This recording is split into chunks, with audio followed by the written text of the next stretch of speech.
Hey, welcome to the Upland Nation podcast. Scott Linden here. Hope you're having, well, for most of us, the tail end of the season. Hoping to work all the way to the end of it myself here, and maybe you are too, so good luck on that. We got a great show in store for you.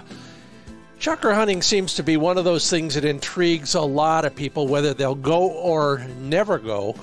But I've got a great guest in store for you, a professional chukar guide, going to give us all his secrets, well, some of his secrets. Grant Richie runs chukar hunts in Hell's Canyon.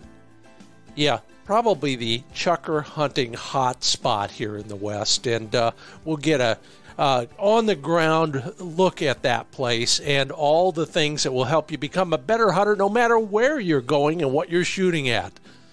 We'll also have our Handle It training segment, What Praise Isn't?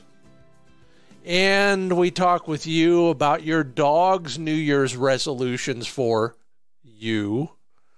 It's all made possible by Sage and Breaker Gun Care Products, Pointer Shotguns, Mid-Valley Clays and Shooting School, TrueLock Choke Tubes, MidwayUSA.com, and FindBirdHuntingSpots.com.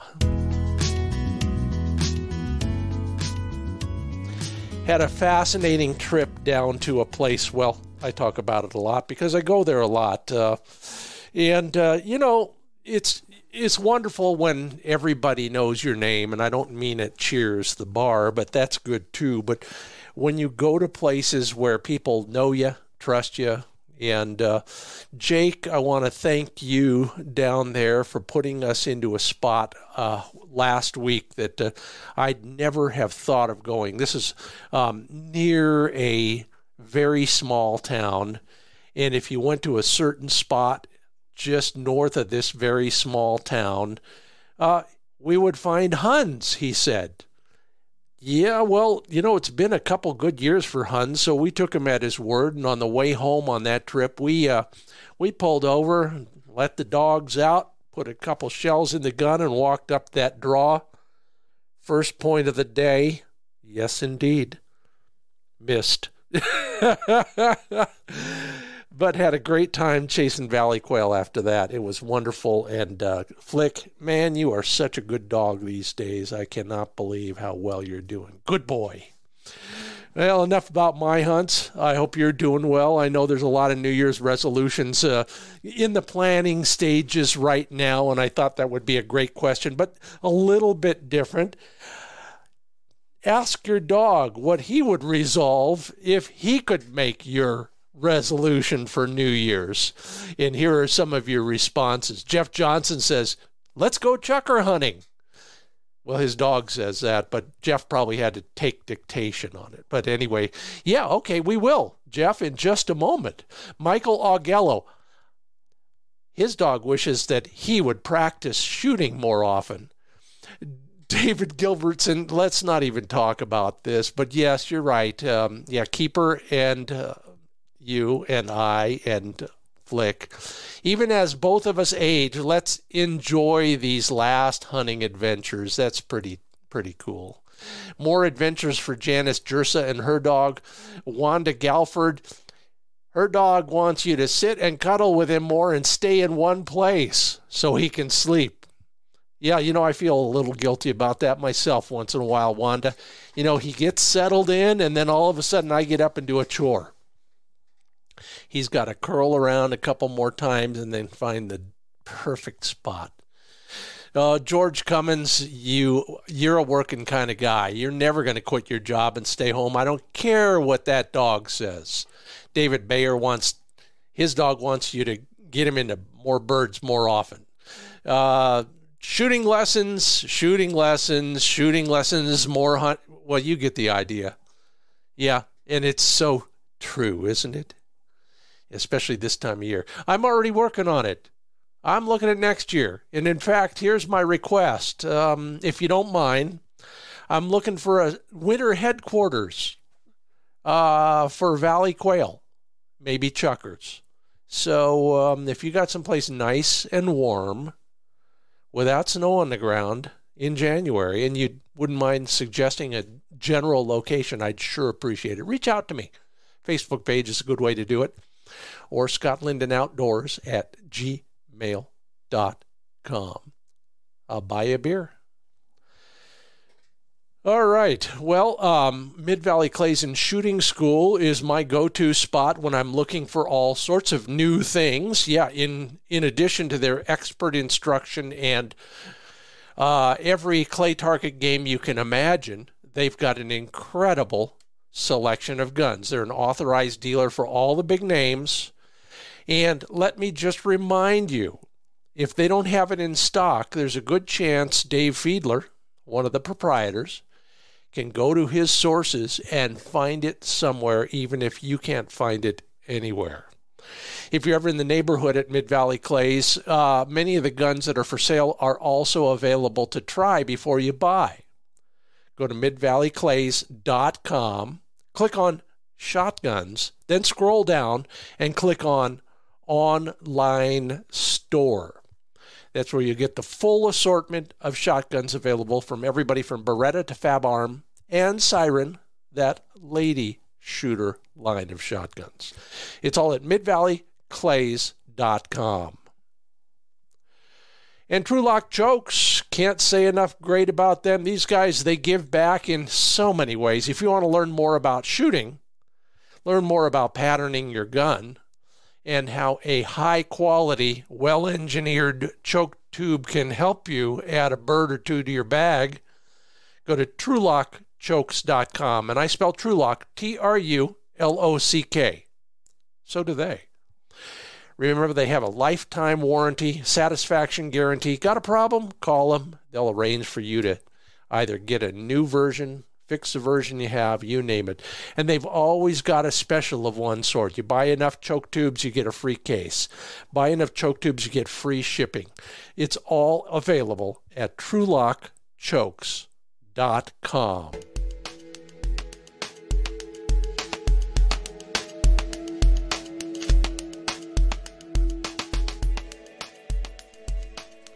Well, I am so excited to have this guy with me because can you believe this? I live in Oregon. The eastern border of Oregon is Hell's Canyon. I've fished the heck out of that area, but I have never hunted it. And we have the expert for Hell's Canyon and chukar hunting. Grant Richie is his name. You reach him and learn more about their chukar hunting trips at minamstore.com. But that's just the start of the story for him. Grant Richie, welcome to the Upland Nation podcast. Thank you. You know, I'm intrigued, and I have been for years with that area, and I've been invited several times in the last few years and had to turn down the trips for whatever reason. My knees probably thank me for that. But other than that, tell me about your guide operation, what you guys do over in the small town of Minam, Oregon. Yeah, so at Minam, we do river trips primarily. Yeah. In the spring, we do whitewater trips, then we transition to fly fishing trips for trout, and then in the summertime, we're doing whitewater trips again in Hell's Canyon, the lower salmon, and then in the fall, we transition to chukar hunts in Hell's Canyon and fly fishing trips on the Grand Ronde. So it's that's kind of our year in a nutshell. And people often think of the Snake River as a kind of a sturgeon mecca, if you want to call it that. And it's all that, but it's a lot more than that, isn't it? Yeah. It's one of the coolest river trips you can do. I mean, it's got written history going back, well, if you count Nez Perce pictographs, thousands of years. Yeah, I've seen them. Yeah. If you count petroglyphs, they're even older. And then the written history, since the white man has came into that canyon, is pretty thorough. So it's just a really cool place that's magnificent in the geology, the history, and then the whitewater, the chukar hunting. It just has a lot to offer. And just for the record, check me on this, but I think it's the deepest canyon, even beyond deep Grand Canyon. Yeah, they call it the deepest river gorge in North America. So It's something like 8,000 feet deep or something. I feel like I've climbed up half of it once in a while on a fishing trip, but you guys are doing that for chukar hunting trips as well.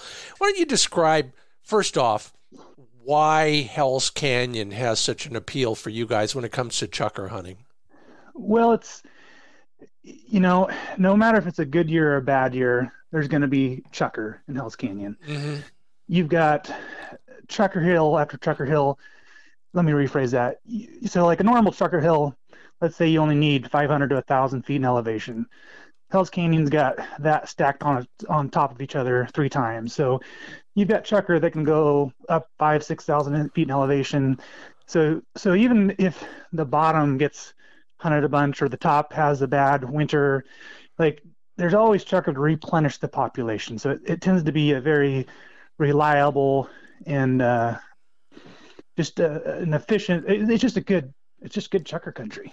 I described earlier in the podcast a recent hunt I did, which in chukar country, and it was very what I'll call linear. Yeah, we had to climb, but you were climbing and covering lots of distance. In Hell's Canyon, it's so vertical. The habitats just string themselves up the canyon, don't they?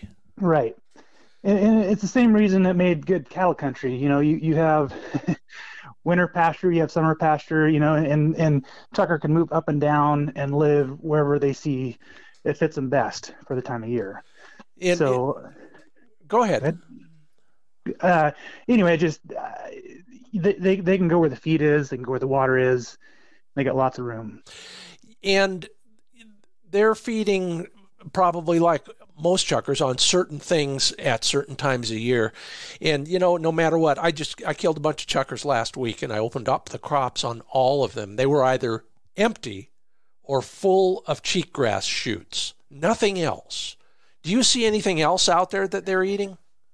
Yeah, Hell's Canyon, they're eating a lot of different stuff. So mm-hmm. you always see a grasshopper leg or two. There's ground cherries introduced by homesteaders. So you often find a ground cherry in there. There's different sunflower species out there, so you'll see seeds in there. So it's actually a lot of different stuff they're eating. I'll be darned. Is that you mentioned ground cherries, and I know there are wild sunflowers. I see them all the time, but these introduced crops I've never thought about before. Yeah, so tomatillo, ground cherry. I don't know. I'm not a plant guy, but as far as knowing the exact differentiation, but they look similar. They look the same, the ground cherry and the tomatillo. So they look like a little bitty tomatillo. How about rose hips? Do you have any wild roses out there, and do you find any of that in a bird? Not in the chukar. The rose hips tend to be where there's a spring or some other water source up high. Yeah. And I don't see it very often in Hell's Canyon. I found them in valley quail. In fact, I'll never forget this. In fact, it was a canyon called Rosebush Canyon. And there was a bush there, bush there, bush there, bush there. Under every bush, there was one quail. Huh. Just pure dumb luck. How about dogs, boats, floating for chukars? How does that all work? So we move camp every day, typically. Yeah. We start at Hell's Canyon Dam. Well, there's 2 different trips we do. We either start at Hell's Canyon Dam, take out at Pittsburgh Landing, or we put in Pittsburgh Landing, take out at Doug Bar. But either way, we have a giant 23-foot gear boat that takes all of our stuff downstream. 2 guides go down, set up camp. The guides and the clients split their day between fishing and hunting, depending on just whatever the client wants to do. If they want to spend the morning hunting and the afternoon fishing, or vice versa, or they just want to go hunt, we just split it up however they want to do it. Nice. I know the bag boat's probably a giant raft. Right. What about the client boats? Are they hard side or are they rafts as well? Rafts are typically a better option for big whitewater. Yeah. And so we run 18-foot rafts that are very stable, have lots of room for, changes of clothes and your hunting gear and fishing gear, and, room for 3 or 4 dogs or whatever. So, And we take our own dogs a lot. Yeah, yeah. But if people want to bring their own dogs, they're welcome to. If their dogs are not used to chukar country, Yeah. they usually only last a day or two. Yep. So, yeah. I just think 4 dogs in a raft with somebody on the oars and 1 or 2 other guys in there, that is a recipe for, I don't even want to think about it. How do you are you just lucky all the time, Grant? Well, my dogs go down the river every week all year long. Yeah. So they're acclimated to the whitewater. They're acclimated to the boats. They're acclimated to Hell's Canyon. Client dogs are usually pretty good. Occasionally you'll get one that's a real nervous dog that just wants to jump in the river, after every fish or splash, or, there's neurotic bird dogs out there. So yeah, you get those occasionally. And those clients aren't having the best of time as we go down the river, because they're just having to keep track of their dog. But most of the time, dogs are pretty cool on the raft. Tell me about your dogs. What have you got? I have 2 Cesky Fouseks. Oh, yeah. I've seen pictures of your dogs in the strangest place. Where was I seeing? On one of your rafts, I bet, now that I think about it. Tell me more about the breed. So they're the most popular dog in the Czech Republic. They're I believe they're the national hunting dog, if I remember correctly. But they're a wire-haired pointing breed that is similar to Griffons. They typically have a little bit tighter coat, maybe a little taller, a little leaner than most Griffons. They can look a lot like some German wire-haired pointers. Yep. But what drew me to them was kind of a dual purpose, in that the club, they're really careful about breeding. There's lots of testing, and then they also, so the testing part, they make sure they're going to be capable in the field. Yeah. So they have to pass their natural ability test, their intermediate hunt test, similar to NAVDA. Yeah. And then there's also a big emphasis on making it a good family dog. So at Minam, we have, thousands of new people, hundreds of dogs that come through our business in the summertime.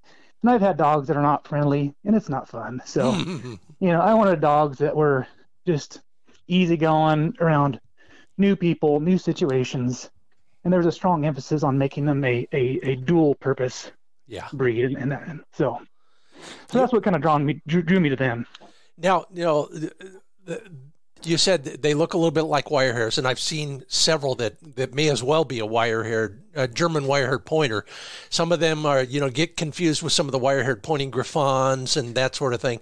But is there, how are you finding enough of those dogs? You got a line on the one breeder in the West or something? So there's a North America breed club that acts as a co-op. And so you join the club for $50 a year or $60 a year, or whatever it is. And you say, I want a dog. Yeah. And there's a certain number of domestic litters, and then they also import some dogs from the Czech Republic. So like my oldest dog, I got him at 9 months old I think he came from Prague, and picked him up in Seattle. He was 9 months old. I had a 2-year-old kid at the time, and it was pretty cool. My 2-year-old son walked up to him, grabbed him by the beard, and he just laid down and said, "Okay, whatever you want to do with me." So that proved me right there. Like, all right, I think I made a good decision. So yeah, I tell you, that is the ultimate test right there, isn't it? Yeah. How do you prepare your dogs, whether it's an English pointer or a Cesky Fousek? How do you prepare them for a chukar hunt, let alone a Hell's Canyon chukar hunt? I mean, from training, the components of a training program, to conditioning. So conditioning wise, they're in Hell's Canyon most of the summer with me on the raft. So they're out there when it's 110 degrees, and they're not going to be running up the hillsides at 110 degrees. They might for a few minutes, and they'll jump in the river and cool off. But they're basically getting acclimated throughout the year on my river trips. And taking them on guided trips is also a great way to instill that impulse control Yeah. that I want in a dog. So, we do these trips in the summertime with 24 people, and they're, wine and food trips where you're doing a 5-course dinner each night and all this fancy stuff. And I don't want my dog going over and begging, or jumping on people. So like throughout the summer, it's just a great opportunity for me to train impulse control, having them lie down what people are eating or this or that. So our lifestyle lends itself to that quite a bit. Yeah. Or else, really. Yeah. I mean, if you think about it, you got clients on the river with you. You got to have a well-trained dog. Not everybody wants a dog in their lap. Yeah. How about their pads? Do you do anything to manage pads in Chukar country? I have not. Uh-huh. I have 2 dogs now, like I said, and when they were young and first got into the cactus, they looked like, a pin cushion, like there's 1,000 pins in their legs and pads. But, I'm in it enough that they just avoid it. Yeah. They're just careful about it. I have never had any pad issues. And like my older dog, I usually hunt him 4 days a week during the fall during those guided trips. And then in the wintertime, I usually just hunt him 2 or 3 days a week. But it's amazing how well he holds up. Yeah. Yeah. I've been really impressed. Well, part of that is, breeding, in the broadest sense of the term, I bet. But part of it is also they pick up those kind of street smarts, the cactus thing. You talk to a lot of pros, and their dogs just, quote, learn, unquote, to avoid cactus. Right. And I never believed that until I was in New Mexico when I saw it in action. And even my dog, after the 3rd day, figured it out. Well, and I've kind of been surprised. So my male is about 64, 65 pounds, about 2 foot tall.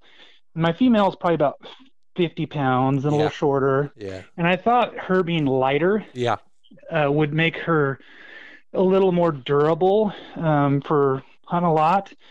But I don't know, my male just seems to, his pads and his toes just don't get as sore as hers. And I don't know, I just think he a little longer legs, he can really place them over cactus and over rocks. Yeah, sure. It's been kind of interesting. Yeah, a lot of the trope is lighter dog, fewer pad problems. But that's pretty simple. I get it.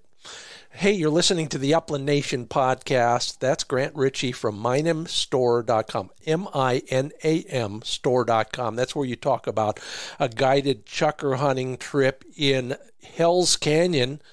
I'm Scott Linden, the host here at the Upland Nation podcast. Grant, let's talk a little bit about strategy and tactics. We're going on a chukar hunt, and maybe it's Hell's Canyon, or maybe it's something a little bit easier to climb around in. Yeah, tell us how you get out of the boat, then what? So it really is going to depend on the time of year and how much rain you've had. Oh. So we'll start our chukar hunts on the Idaho side of the river, 3rd Saturday in September. Yeah. And you're kind of hoping for those low birds. The birds are still coming down to water quite a bit, unless it's rained a bunch. But they're typically coming down to the water. There's big benches that you only have to do a little bit of elevation gain that you can kind of hunt. Mm-hmm. And you're kind of trying to intersect birds as they come down to the water in September. Yeah. And it works sometimes, and sometimes it doesn't work. And if it doesn't work, you're just hoping it's cool enough that you can do the elevation gain to find him. Yeah. And by elevation gain, on a typical single hunt, one hunt in a morning, are you talking 100 feet or 1,000 feet? It really varies. So you can often find, if early season, if the birds aren't on or, within 100 or 200 feet of the river, a lot of times they're only like 300 feet from the river. Yeah. A lot of times they're not that far. But then if you can go 1,000 feet of elevation gain, you get a chance of getting into a lot more birds. And some of the hunts we do, you get into rolling grasslands. Yeah. So you can kind of start mixing up with huns and chukar up there. And so if you can do 1,000 feet elevation gain, that's going to give you the best hunt. for sure. How do we get in shape for 1,000 foot of elevation gain? Well, there's stair climber. I actually have a stair climber. And if I don't get a hunt enough, I try to use that. And then early season, I try to use that. But it's just, you just gotta do it. Get your legs and your lungs in shape. And the one thing that impresses me, we get people coming from all over the country, and sometimes the first day they're like, "Who put all these damn rocks under the grass?"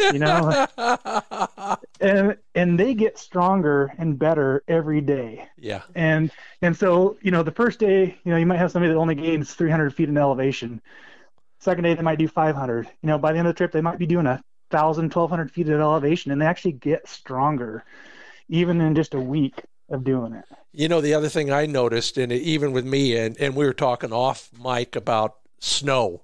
Yep. What it's like when there's a foot of snow on the ground. You find every rock because you land right on the top of it and slide off. Yep. Well, I think people, like your dogs, they become smarter walkers. Absolutely. Yeah. They avoid a lot of that stuff. They learn to follow the cow paths when there are some. All those things actually matter if you're doing 3 or 4 days of hunting, don't they? Yep. So I got to tell you, you're talking about conditions. Yeah. This year, the Oregon opener was actually our toughest chukar hunt we've had in a long time. And we had a huge forest fire. I think it was 170,000 acres or something that burned most of Hell's Canyon and all the way over into Wallowa County into the Inaha drainage. But then we had a bunch of rain. And when we did our Oregon chukar opener, the second Saturday in October, there was a mat of 2 to 3 inches of fresh green grass everywhere. Wow. And the shadowy slopes held dew. And so the birds were just all up high, and they just like, yeah, we're not going to come down. And so anyway, conditions can really make it difficult at times, but that was the most green up I've ever seen in early October. It's funny. I'm a little colorblind, so I can't see green stuff. Okay. And that was one of the most mind-boggling aspects about cleaning those birds I was talking about earlier. We were walking around and getting on our knees, periodically, and we couldn't find any cheatgrass shoots. Yet those birds were stuffed. I mean, I emptied one crop. Just take your fist, cut it in half. That's how many shoots were in that bird's crop. It was amazing. They are so good at finding that stuff, but then there's the lazy ones, and hopefully you find them on those mats, like you said. What about fire? Have you ever found birds in recently burnt ground?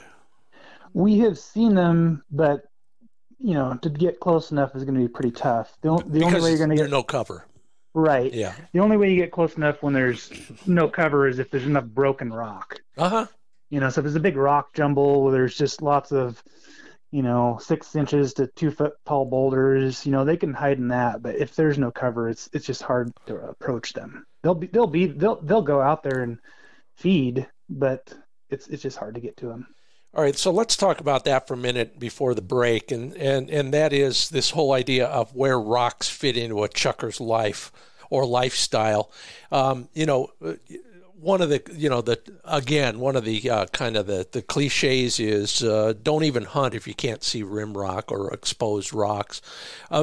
Mainly bigger stuff, but where would you put rocks in the hierarchy of a chucker's lifestyle? I think they're pretty important. I often see where they've been roosting at night in talus slides and rock bluffs. Occasionally I'll see them out in just bunch grass and stuff like that, but I don't know. They seem to like to roost in that rock. Same thing. I agree. I wonder if it's the heat coming out of them at night. Could be. There's obviously some protection from avian predators. I think they don't mind, roosting in an open area too, because then if a bobcat or a coyote comes along, they can see it approach or hear it approach and have a chance to get out of there. So. Yeah. Well, it's a mystery to me, but I do know that usually if you want chuckers, you got to find rocks. It helps. Are there other aspects of the habitat that are important? Certain height on the sagebrush. I used to tell everybody if there are juniper trees, you'll never find birds, and I've been proven wrong on that. But what are the other aspects of chukar habitat that are so critical? So we don't have a lot of sage, and so it really is, for one, finding the best success I find is if you have a permanent water source with enough steep ground, and even closer to home. I hunt a lot of different drainages that I just look on the maps for a big south-facing slope that's big enough and has a permanent water source, whether it's stock ponds up top, a creek at the bottom. I think those are the main things. Well, there you have it. That's Grant Richie from the Minam Store. My name is Scott Linden. We're at the Upland Nation podcast. Grant, you get a moment to put your feet up. I'll make one quick announcement, and then we'll be back to the talking about chukar hunting strategies, tactics, and all that other fun stuff, especially the magic of Hell's Canyon. So stick around. Here's our first break of the day for sageandbreaker.com. Just talking to Fred Bohm, the founder of Sage and Breaker. He's out there chasing Mearns quail all month, and I might have to visit him next month, right at the tail end of the season, but we'll see. Anyway, many of their, they make heirloom quality products for gun care, storage. Their new shotgun case is a case in point. The best leathers, the best canvases, an incredible lining that will wick away moisture. It's all right there. Lifetime warranty. They got a new gear bag or range bag coming up. If you were on the mailing list, you got advance notice of the recent sale on that gun cleaning combo. Don't miss out. Sign up now for the mailing list at sageandbreaker.com.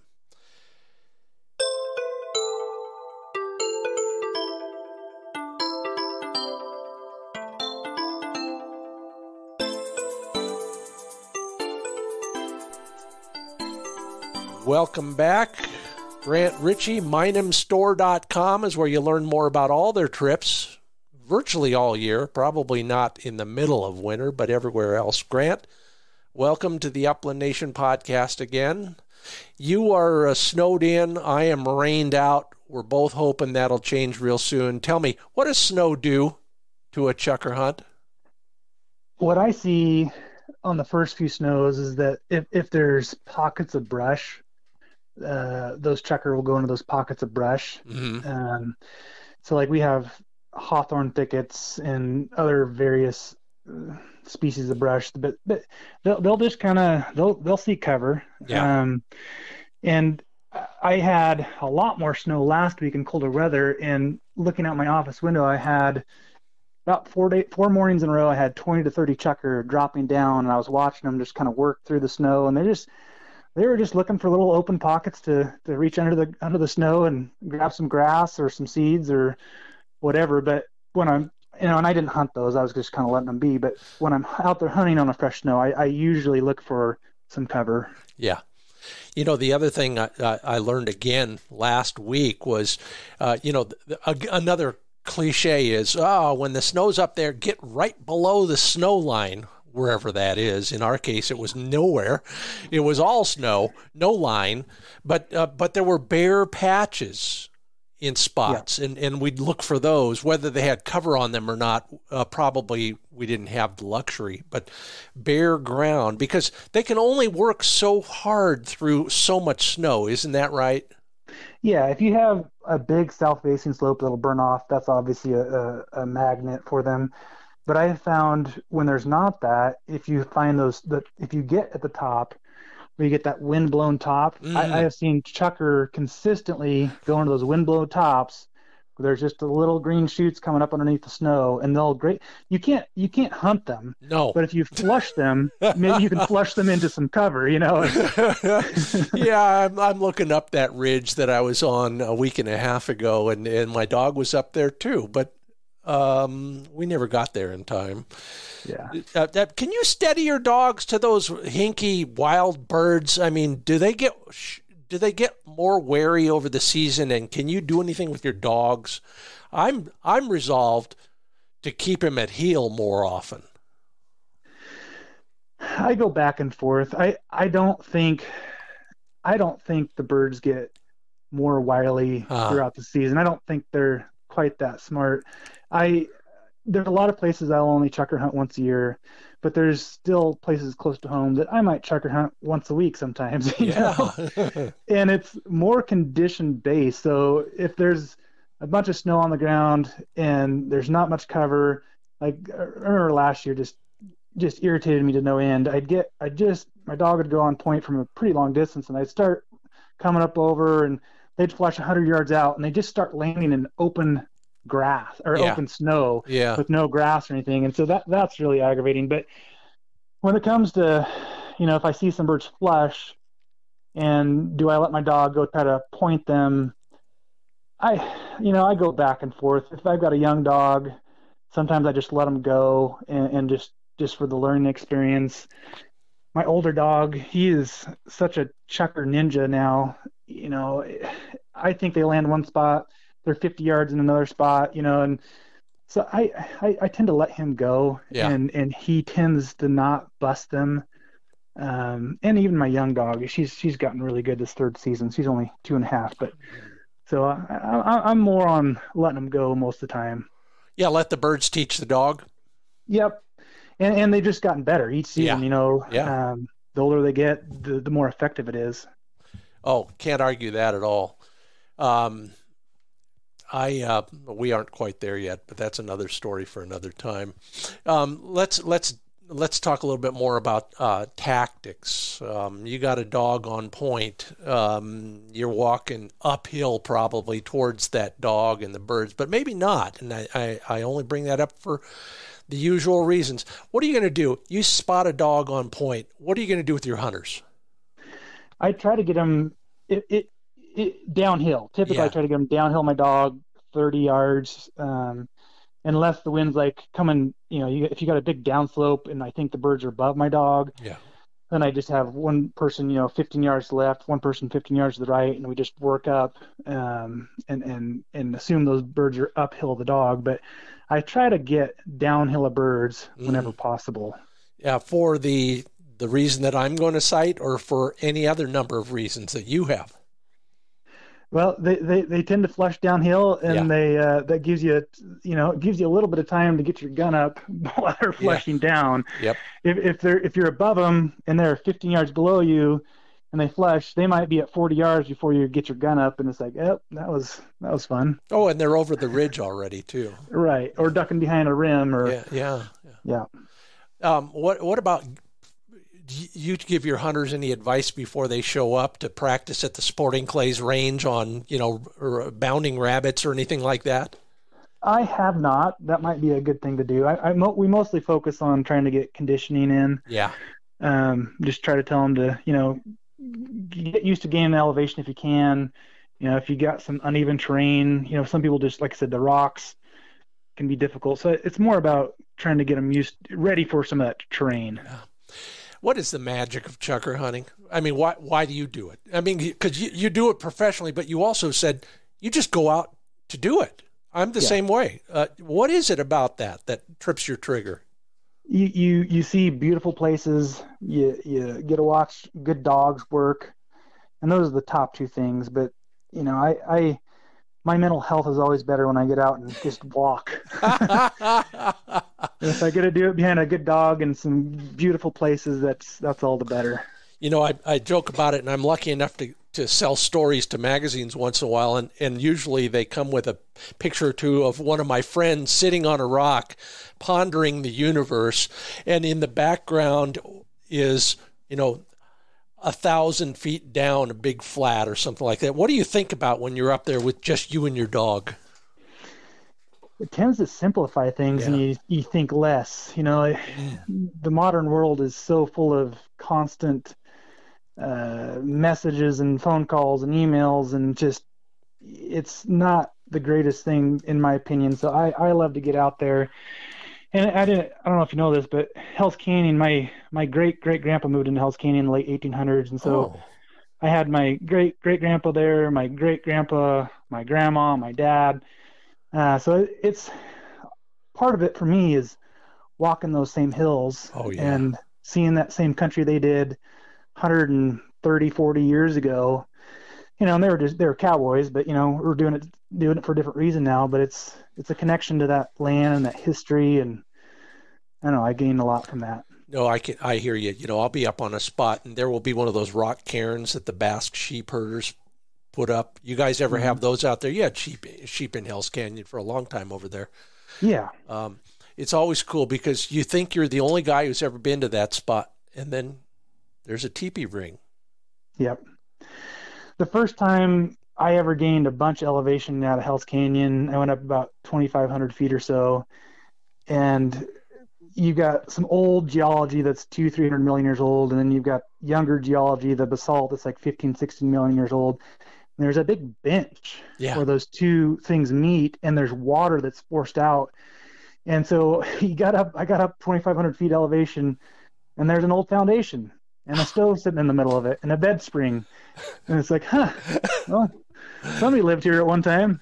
You wonder how the heck first off, why the heck they moved there, and second, how they got everything there. But we don't see the roads. Although if you look from a distance, you can sometimes see what was a road at some point, which is kind of cool too. Yeah. There's in Hell's Canyon, they typically had their winter cabin and their summer cabin. Yeah. So they had a low place for the winter, and then they had a summer place up high. As they just move their cattle or sheep up high in elevation as the summer progressed, and then so they just go up and down. So yeah. But the first time I went up there, I was like, what the heck? Yeah. Yeah, I know the feeling. Let's talk about we clients of yours. Without naming names, unless you really want to get revenge, what are some of the dumbest things that some of your clients have done on a chukar hunt? Typically, when people sign up for a 4 or 5 day chukar hunt, the dumb ones weed themselves out. So, the vast majority of the clients have been really fun and enjoyable. I can't think, honestly, I can't think of something really dumb a chukar hunter has done, because they're kind of coming in there for something new, and they typically, either they're coming in for something brand new they've never done, or they're an avid chukar hunter that wants to see some new country. And so either way, they tend to be pretty good people, and it's typically a lot of fun. I just wrote a story and I talked about etiquette. And one of the things I talked about was don't show up unprepared. You're just going to screw up everybody else's trip. And it sounds like that's what you're really talking about. Yeah. So we give them a packing list as far as this gear, but then, we also talk about, what kind of shape they're in. And, we get families, father sons, combos where, the sons might be just raring to gain 2,500 feet of elevation. And the dad's like, I'll shoot any low birds, but I don't need to go up there. And it's just Hell's Canyon is such a great experience. So yes, the chukar hunting can be great, but you're going down the deepest gorge in North America. You've got awesome geology. You've got an amazing amount of history, and it's just such a great trip, whether you want to go up 2,500 feet in elevation or if you just want to look for the low birds. So we just try to meet the clients at their expectation of what they're willing to do. And they can always pick up a fly rod. Absolutely. Yeah, that's my story, and I'm sticking to it. Yeah. How about your dog? What do you do during a hunt? When do you feed? Do you give them anything during the day? What do you do after a hunt? Make sure that the dogs are going to be good for the next day and the next day and the next day and the next day. So I hunt both my dogs at the same time. Yeah. Well, I should say I take them both at the same time, and if it's early season and hot, I only let one dog work at a time. Yeah. So I keep one dog at heel, let one dog work, and I try not to let them go till they're hot. And then when I see an opportune moment, I'll put that dog on heel, release the other dog, and so I really try to switch them out to keep them cooler, keep their pads, less wear on their pads. Mm-hmm. That's my main tactic as far as the dogs. And I talked about my older dog, he I don't know if I said this, but he ranges a lot bigger and a lot faster than my female. Okay. My female typically goes at a fast trot to a lope, but her typical range is like 50 to 100 yards. Yeah. She'll go out to 200 yards if she really smells something, and she's getting enough confidence to go out there now, but she typically is like 50 to 100 yards. My male, he likes to be 100 to 300 yards. And so what I found is that actually my female in the early season is like a little ace in the hole on hot weather. So like I'll just put my male on heel and just let my female just work and work and work, and she adjusts her pace to the heat really well. Wow. Where my male will just, he just wants to go. He's like, all right, no, I got to go, Mach 4 here and there. And then I'm like, all right, you got to go on heel for an hour because you got way too hot. So there's a big difference in their personalities and their range. And then feeding wise, I give my dogs as much food as they want to eat. They typically like to eat with me, with them. So we get done with the hunt. We get on the raft, put out their food, and I'll let one dog eat. And I usually go through the other dog and check paws and look for any stickers and that kind of stuff. And then just let them eat as much as they want. And then I'll put it away if there's other dogs around. And they usually just sleep on the boat. And I give them eggs in the morning. So they don't like to eat in the morning on a sucker hunt. Yeah. So I'll scramble up some eggs, and I got 70 free range chickens at home, so I got plenty of eggs, and so I add eggs to their diet during the hunt. I'm with you on that. I don't have the chickens, and I'm grateful for that. But I found that the best energy food in the world for my dog that he will eat when he's hunting is egg yolks. Yeah. They get a little messy when you put them in your vest pocket, but no. I get a little squeeze tube and I put 3 or 4 of those in there, and over the course of the day, I'll just give them a squirt or 2 out of that egg yolk sack, and it's handy, and it's like instant energy because egg yolks are 90% fat. Huh. So there you go. I haven't heard that one. I'll have to try that. Yeah, try that. But you're already on the right track. And the other half, the egg white, is almost all protein. So they're getting a little bit of each there, and it maybe not worth the trouble. So if they would eat in the morning, would you actually feed them in the morning? Yeah, and I do try to feed them in the morning. Yeah. And if I don't have other dogs that are aggressive around food, I'll leave food out all day whenever we're in camp. Yeah. My other guides, their dogs freely share with my dogs, and so that's not a big deal. It's just more if we have client dogs that are man, an issue. So you sound like you're right out of a movie or something. All the dogs get along. They don't jump out of the raft at every rising fish. I want a couple of those. What about essential gear? We talk about this a lot. We're going out for a whole day. We're going to go all the way up and then turn around, come all the way back. A lot of water. How do you carry it? And then what else is in your vest that we might not think about bringing? So I try to keep it, you try to keep it as light as possible, but still have what you need. So I take like 3 or 4 liters of water. Mm-hmm.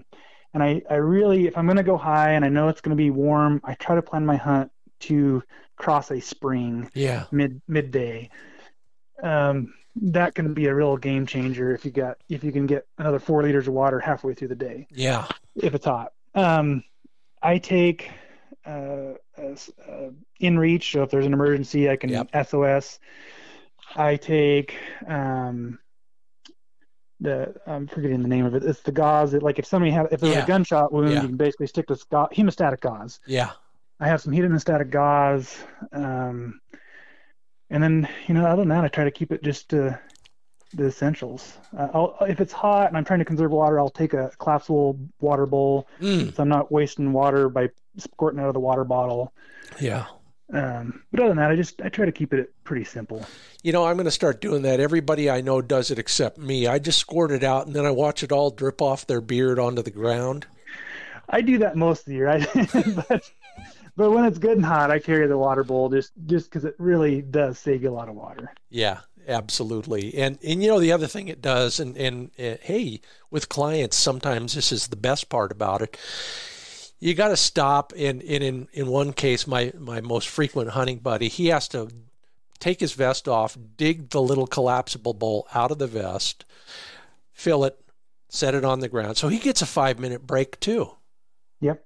Everybody can look at the view. They can get a good look at their dog's feet if they need to. And those kind of things really start mattering. It's not just because it's a hard hunt or a long hunt, but because then you have a moment to reflect. Yeah, and people want a chance to pull out their phone and take some photos and look at the landscape, and it's an awe-inspiring landscape typically if you're chukar hunting. So absolutely. Hopefully I'll get there next season. That's my goal. That's Grant Richie. He's with the Minam Store. I'll spell that again for you, MINAM store.com. Whether it's a fishing trip, a whitewater trip, or my passion, and maybe yours too, a chukar hunting trip on Hell's Canyon or some of the other great waterways in that country, visit Grant at minamstore.com. Grant, we got to do this again. We're just getting started on this. I hope you have a great tail end of the season. Be safe out there, and thanks for being part of the Upland Nation podcast. Appreciate it, Scott. Take care. Bye. Okay, bye. We have still got the Handle It segment coming up. I talked about that earlier, what praise is and isn't. And yeah, if you're intrigued, so was I. That's why I came up with the idea. But first, a word from Pointer Shotguns. Yeah, they got a new website, pointershotguns.com. I know. And it works. It's wonderful, and they've got a little bit of everything. You'll get your first word on the new side-by-side when you go there. Not yet, but soon. You'll also be able to browse the entire selection of Pointer shotguns, from the target guns to the deluxe versions to the starter guns. It's all right there, pointershotguns.com.